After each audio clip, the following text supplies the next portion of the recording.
অনুগ্রহ করে শুনবেন, ধানবাদ থেকে হাওড়া যাওয়ার জন্যে ট্রেন নম্বর 22,388 ব্ল্যাক ডায়মন্ড এক্সপ্রেস প্রতিদিন বিকেল 4:20-তে ধানবাদ জংশনের 2 নম্বর প্ল্যাটফর্ম থেকে ছেড়ে যায় এবং এটি হাওড়া পৌঁছায় একই দিন রাত 9:30-এ হাওড়া জংশনের 12 নম্বর প্ল্যাটফর্মে।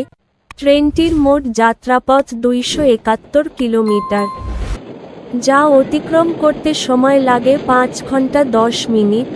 এই ট্রেনের গড় গতিবেগ 53 কিলোমিটার প্রতি ঘন্টা এবং সর্বোচ্চ গতিবেগ 130 কিলোমিটার প্রতি ঘন্টা।